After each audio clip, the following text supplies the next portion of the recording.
Is the Day. sound on? Yes, Yes. it is. Let's, can I make, Mac, can you make, okay, I can do that. Yeah. There you go. You look a little different. That was a long time ago. That was awesome. Well, brings a tear to my eye, I must say, when seeing it all again. Shall I say something a little bit, and then hopefully people can pile in with questions or thoughts, whatever. But um, Please do. right, Mhm. where do I start?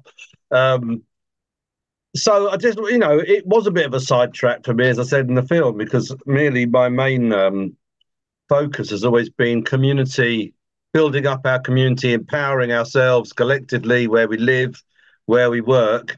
But obviously, being sued by McDonald's was like the opportunity of a lifetime, Mhm. to put them on trial, but more importantly, put the whole system which they represent on trial and talk about alternatives. The film doesn't really talk about alternatives very much, but we are the alternative, people, groups, campaigners, projects that are trying to make a better world, is the contrast between having society controlled by multinational corporations and governments rather than ordinary people ourselves. So,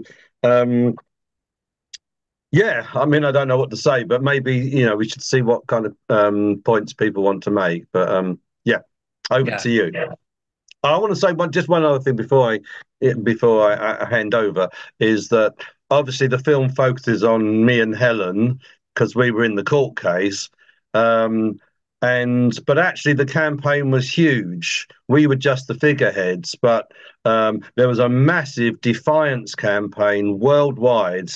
We visited America a couple of times. There were groups around America distributing leaflets against McDonald's, so leaflets that were given out in thousands when we were sued. By the end of the case, they were being given out in millions in dozens of languages all over the world. And to us, that was in fact the most important thing, that we weren't going to be suppressed. Campaigners weren't going to be suppressed. And it's true that, as far as we know, no corporation has tried to bring in a similar case against campaigners since.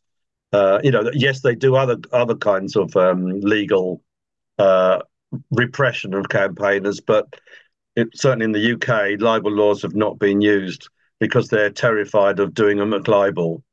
So it was a total victory, even though we didn't win all the legal points. Mhm.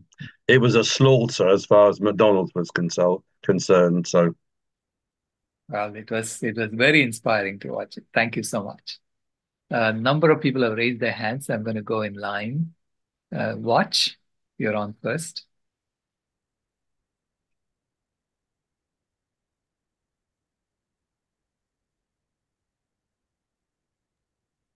Okay. Oh, there we go. Thanks. Hey, a great film. I really appreciate you showing this, and good job to Climate Healers for bringing in to speak. And congratulations on your success.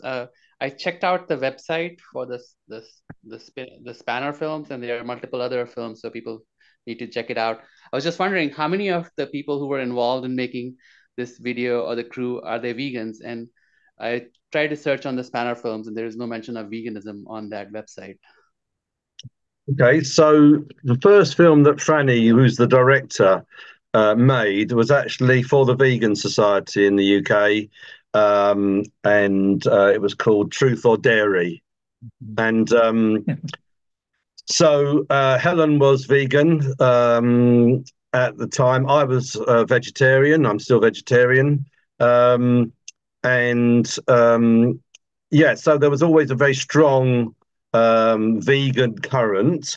Although we wanted to get mass public support, so there's a big focus on all the other key issues that McDonald's kind of encapsulates: exploitation of workers, damage to the environment, brainwashing children, and so on. But I just had a quick look at the original leaflet they were sued over, which is not the one on Wikipedia, which I've got some bizarre poster on Wikipedia, so don't take any notice of that. But this fact sheet, and it ends saying, this is the last paragraph in the fact sheet, says, a vegan Britain would be self-sufficient on only 25% of the agricultural land presently available. I'm not sure 100% how true that is. Why not to get together with your friends and grow your own vegetables? The pleasure of preparing healthy food and sharing good meals has a political importance too. It is a vital part of the process of ordinary people taking control of their lives to create a better society instead of leaving their futures in the cynical, greedy hands of corporations like McDonald's. That's awesome. So veganism was always, from the very beginning, something that was promoted by London Greenpeace and by this campaign against McDonald's. It'd be wonderful to get a PDF of the actual leaflet, and we'll post it with the Trello card for this event. BJ, you're on next. Thank you. Thank you so much, Dave. That was marvelous. I'm so inspired. And of course, my mind is going like, oh, what strategies can we use now? And the other, and I wonder if you have thought about strategies now and what you're doing now in about McDonald's or any other corporations or the vegan movement. And so, yes. Well, changing the world is for life, not just for Christmas.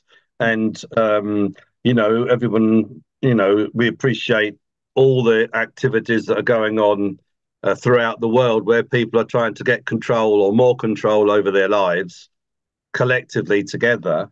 As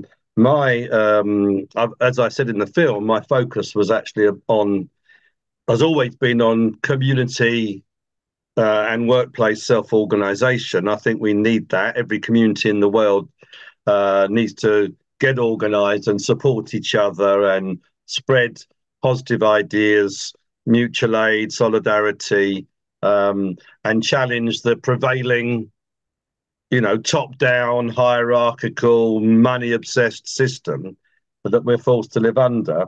My actual personal focus after the film was made has been in community self-organization in the UK. Actually, in the film, you could see some shots of us in our local park in where I live and where Helen lived. And we formed a group to improve the park that was really run down. And then we discovered there was lots of these kind of groups. In fact, there's 7,000 Friends of Parks groups across the UK.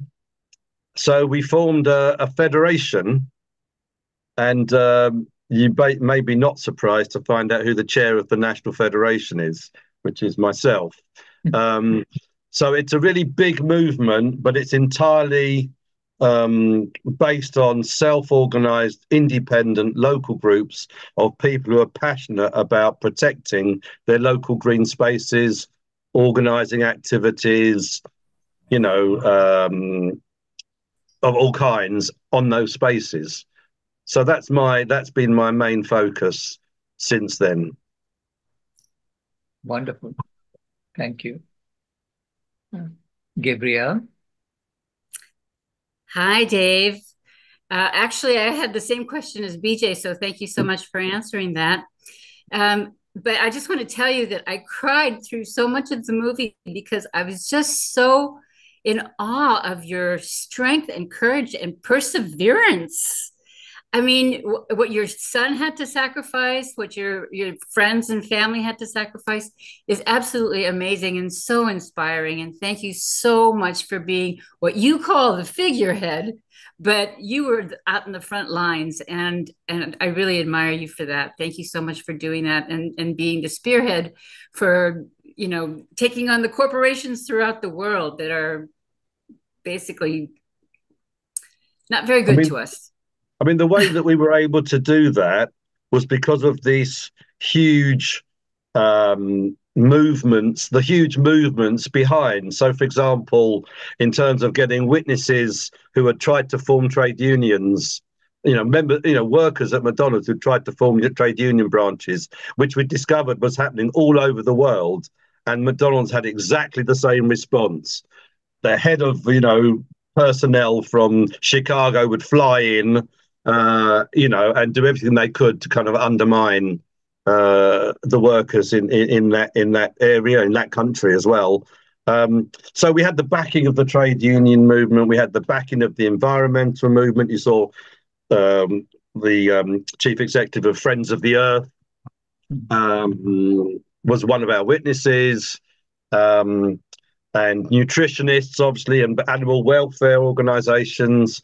So we were, because the leaflet brought together all of those ideas into one place that really annoyed McDonald's.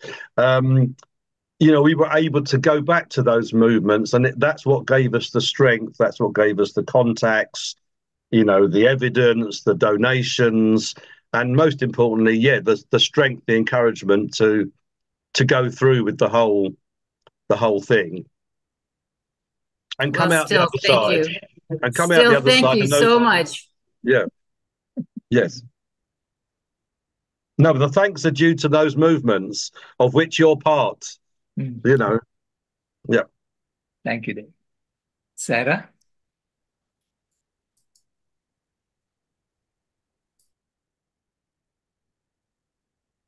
Can you unmute? Hi, thank you so much for doing this. And I was just amazed by this film, and I really enjoyed the music, actually. It was really good, the music you had on it. And I wanted to ask you, have you ever heard of this place? It's called Mr. Charlie's, and it's this Australian guy. He just opened up a location in Sydney, and he has 2 locations in Los Angeles. It's called Mr. Charlie's, and it's the exact plant-based version of McDonald's. He said he's trying to turn get his menu actually into all McDonald's and or replace McDonald's, because from the movie, I thought that one of the best parts about it was when you were saying how right at an early age, the schools and everything is just infiltrated with these, Ronald McDonald coming to the school and all that stuff. And it was just like, how do you get people to change? And he was trying to say that he was doing it through exactly the same menu, but just replacing it with plant-based. So I wanted to find out, maybe you guys should talk, because I think that you're amazing and you should maybe speak to people about this, unless you're already doing that and we just don't know. But yeah, it was just amazing, amazing film. So I've not heard of Mr. Charlie's, and we weren't actually trying to reform McDonald's itself. We were questioning the whole system based on corporations and money and a hierarchical society telling people what to do. So I think there's many ways in which change can be made, and I'm sure local restaurants of all kinds, independent ones, of which there are millions throughout the world. Obviously, they're not all vegan, but people can set up, food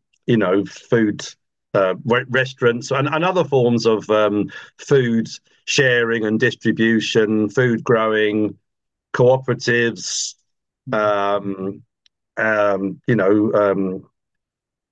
growing sites, and so on. So there are many ways in which to challenge the power of the people who currently have the power in our society. We never asked for any reforms in McDonald's. The only thing I think we ever said was that the one thing they do that we don't object to is provide public toilets. So maybe they should just all be turned into public toilets, which would be a great community benefit. Thank you. Samudra?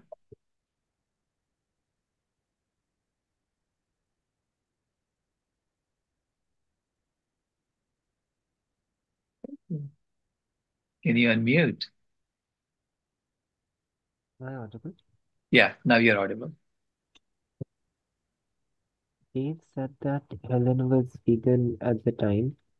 Mhm. Did she have any issues? Sorry, can you repeat that?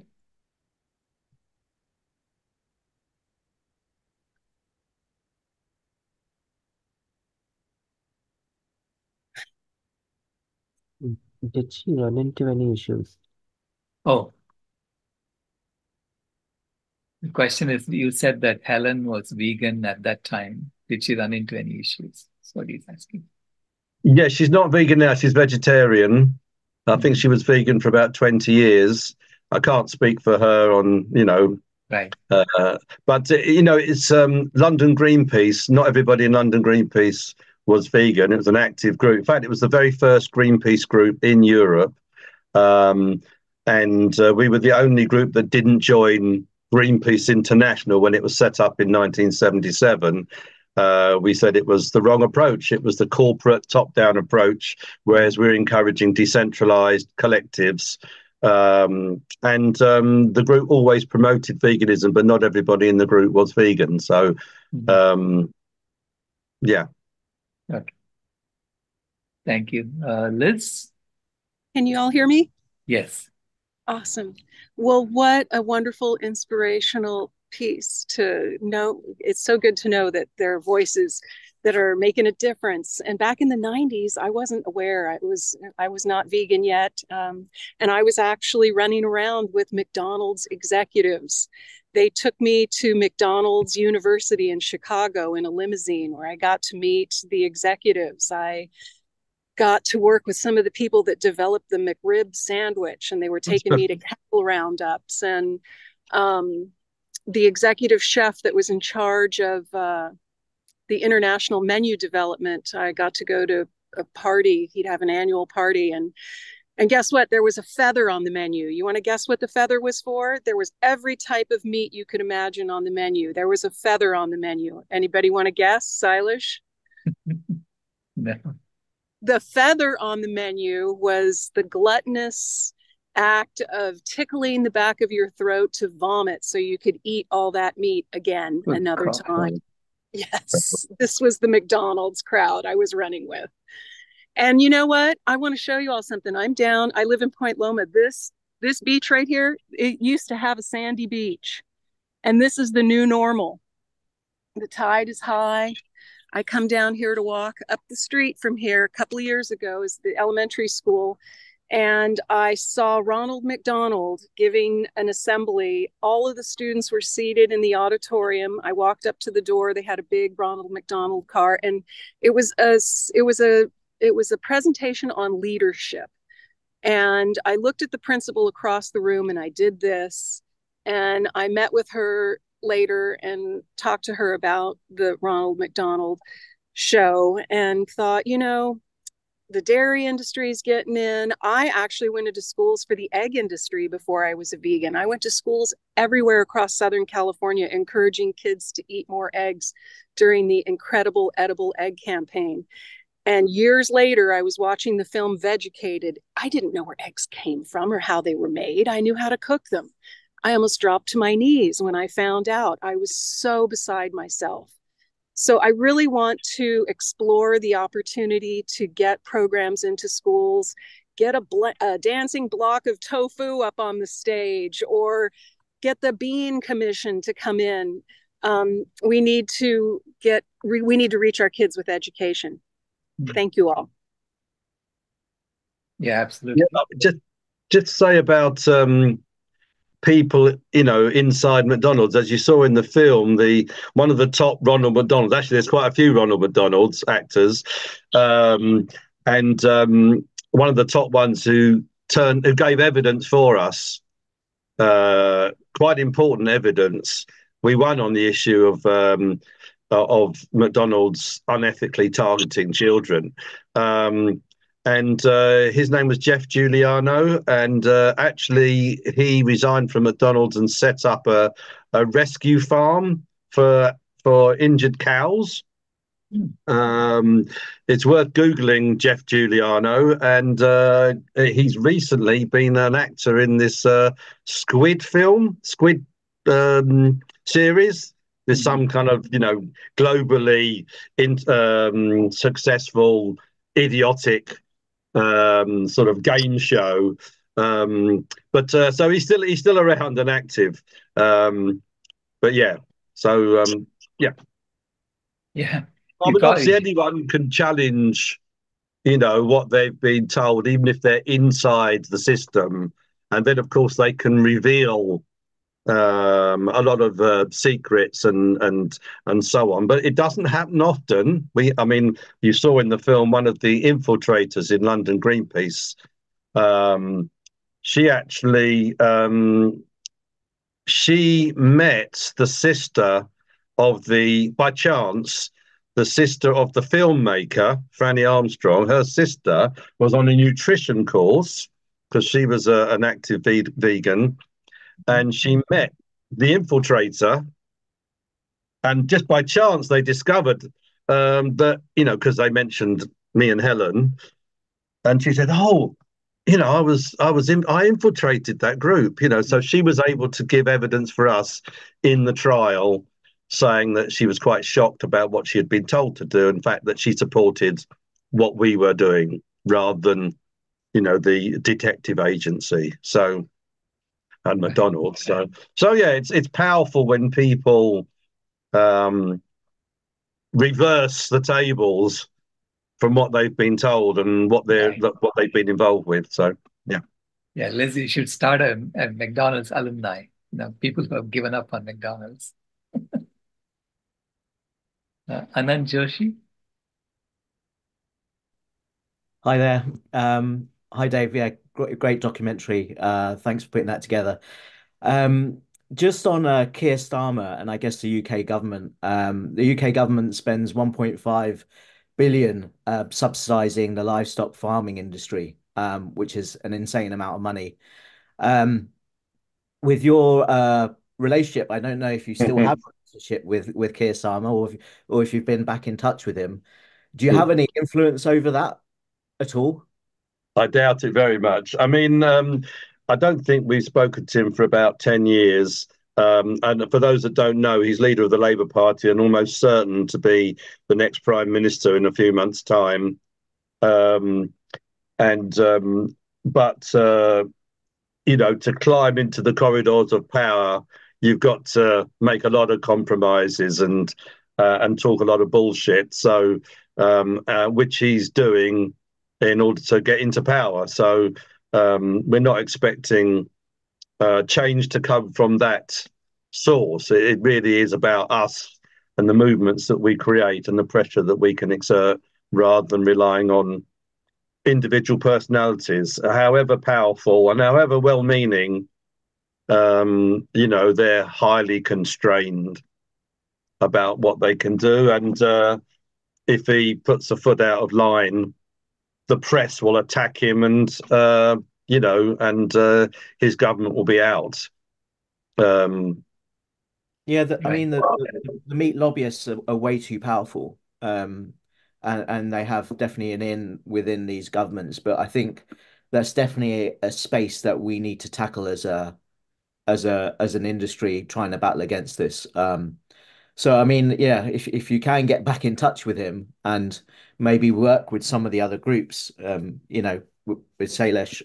Also, Sailesh earlier said, if we topple the dairy industry, then the meat industry will follow, obviously. So I think it's something that we should push for, 100% if you're able to do that. Yeah, you never know. I mean, I don't give up on people, but yeah, you never know. He could be we were just discussing Downfall before you came on, Dave, and the movie Downfall is about the last days of the Third Reich in the Hitler bunker. And there, Albert Speer, the Minister of Armaments, he defied Hitler. He pretended to do what Hitler wanted, but he was doing the opposite. So we never know. Someone at the top may come to our aid. Before I ask Samudra and BJ, because you've asked questions before, I'm going to read some questions from the chat for you, Dave. Were there any other large environmental groups besides Friends of the Earth providing funding or other support to your group during the original trial? From Deb Thompson.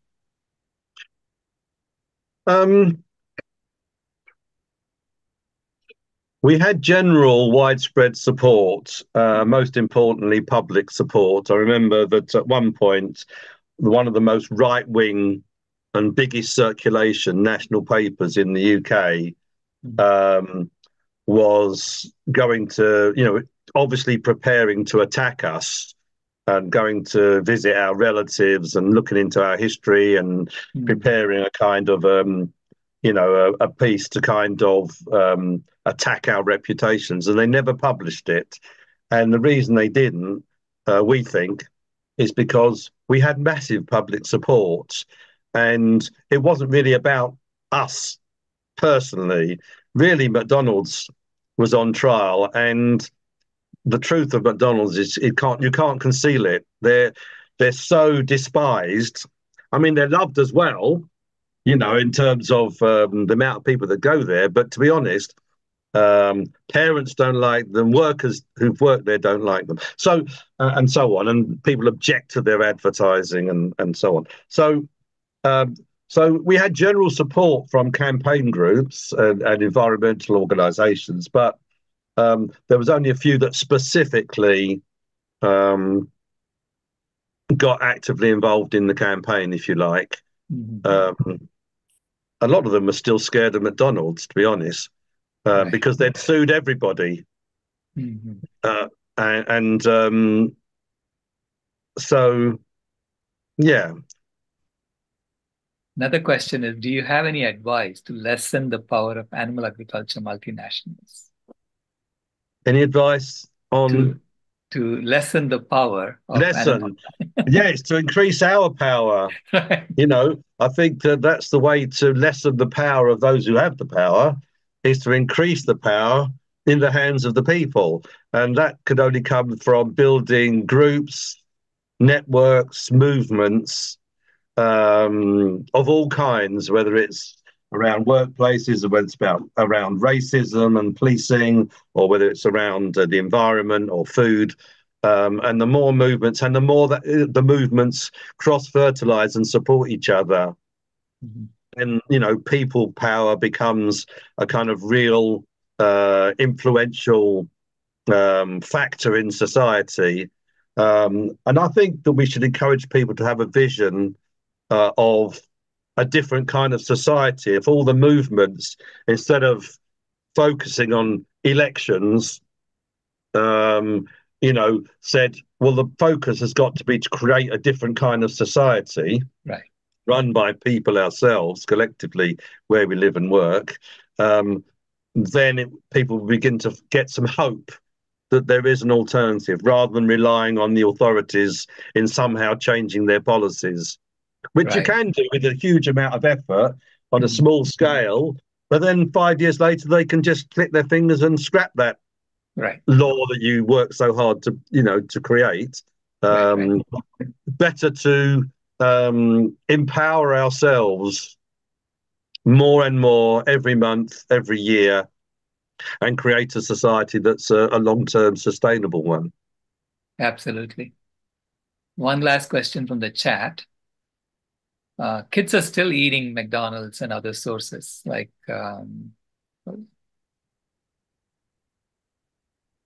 what happened to it? There you go. Yeah, like Wingstop, Denny's, etc. So the message is not reaching parents and kids. So what is the most optimal way to educate younger kids and parents early, in your opinion? Digital campaigns or school-based food programs? Difficult, it's difficult. People ask me questions if I've got the magic answers, They want your opinion. If it was as easy as that, then, we would have done it years ago. But I think most people, most of their lives, share food. and make food and share food. Okay, people do go to junk food outlets because it's cheap and easy when they're out. But if there's 8 billion people in the world, that's like what, 2-3 billion families. Or I mean, I know that families have changed in their they're not nuclear families anymore, which is fine. But we need to see that what we do is the norm.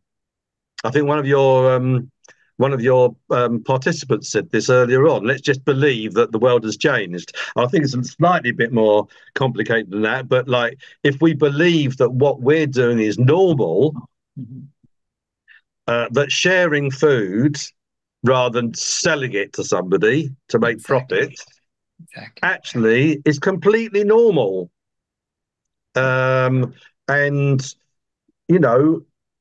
that goes for not just for food, but all kinds of other activities that capitalism, wants to make a profit out of. But actually, what we're doing is normal. Sharing is normal. Supporting each other is normal. And people do want control over their lives, and they're not going to get it, by winning the lottery or becoming a CEO of a multinational corporation. For most people, it means we need to change the way our society is, and then everybody can be empowered. Absolutely. That's a great answer, by the way. Thank you so much, Dave.